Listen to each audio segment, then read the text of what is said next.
ಅಧಿಕಾರಿಗಳ ನಿರ್ಲಕ್ಷ್ಯದಿಂದ ಸಾರ್ವಜನಿಕರಿಗೆ ಸಂಕಷ್ಟ.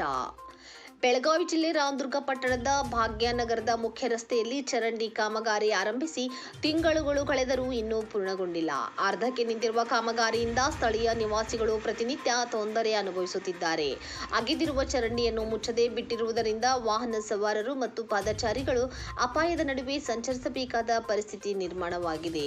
ಮಳೆ ಬಂದಾಗ ರಸ್ತೆಯಲ್ಲಿ ನೀರು ನಿಂತು ಸಮಸ್ಯೆ ಮತ್ತಷ್ಟು ಹೆಚ್ಚಾಗುತ್ತಿದೆ. ಸ್ಥಳೀಯರು ಹಲವು ಬಾರಿ ಸಂಬಂಧಿಸಿದ ಅಧಿಕಾರಿಗಳಿಗೆ ದೂರು ನೀಡಿದರೂ ಯಾವುದೇ ಸ್ಪಂದನೆ ಸಿಕ್ಕಿಲ್ಲ ಎಂದು ಆರೋಪಿಸಿದ್ದಾರೆ.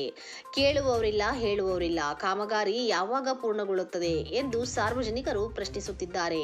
ಸಂಬಂಧಪಟ್ಟ ಇಲಾಖೆ ಕೂಡಲೇ ಎಚ್ಚೆತ್ತುಕೊಂಡು ಕಾಮಗಾರಿಯನ್ನು ಶೀಘ್ರ ಪೂರ್ಣಗೊಳಿಸಿ ಸಾರ್ವಜನಿಕರ ಸಮಸ್ಯೆಗೆ ಶಾಶ್ವತ ಪರಿಹಾರ ಕಲ್ಪಿಸಬೇಕು ಎಂಬುದು ಸ್ಥಳೀಯರ ಆಗ್ರಹವಾಗಿದೆ.